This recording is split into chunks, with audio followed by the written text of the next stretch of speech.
Bismillahirrahmanirrahim. Assalamualaikum warahmatullahi wabarakatuh.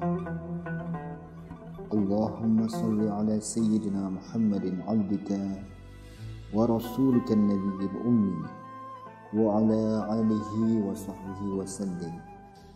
Rabbi israh li sadri wa yassir li amri wahlul 'uqdatam min lisani yafqahu qawli.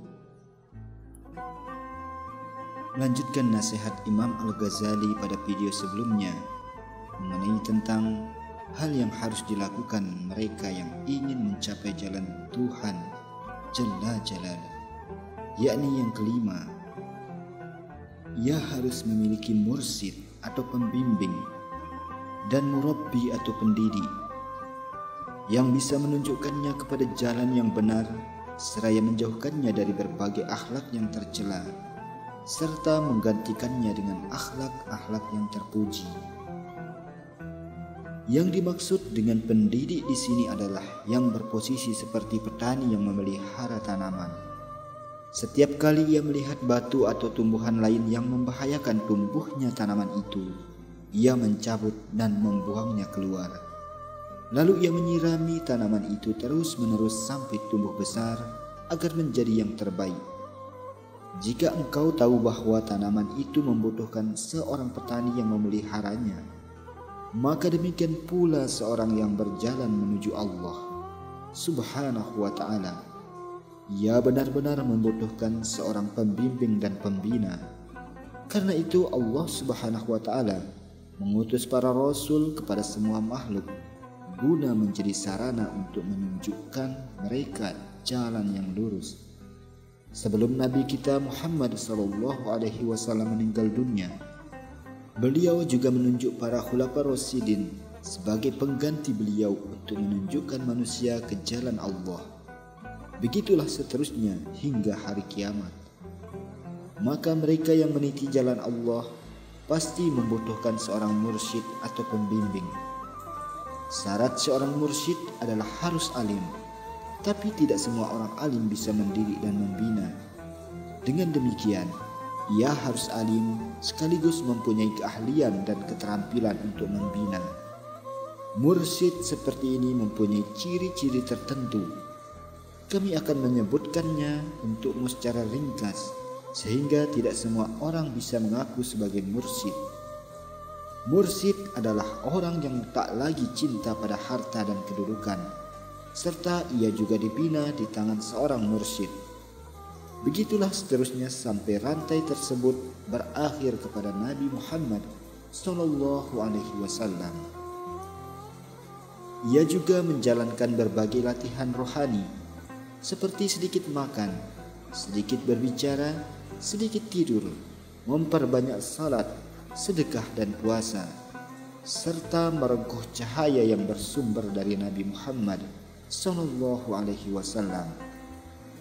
Seorang mursyid harus dikenal memiliki kebaikan dan akhlak terpuji seperti sabar, syukur, tawakal, yakin, tenang, dermawan, qanaah, amanah, penyantun, bijaksana, jujur, berwibawa, punya rasa malu dan sebagainya. Seorang mursyid juga harus bersih dari segala akhlak yang tercela seperti sombong, bakhil, dengki, iri, tamak, panjang angan-angan, dan fanatik buta. Ia harus memiliki ilmu yang bersifat wajib yang berasal dari Rasulullah SAW. Mengikuti tipe mursyid yang demikian itulah yang dibenarkan.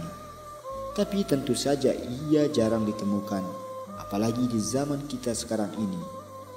Saat ini banyak orang yang mengaku sebagai mursyid, padahal sebenarnya ia hanya mengajak manusia pada permainan dan senda gurau.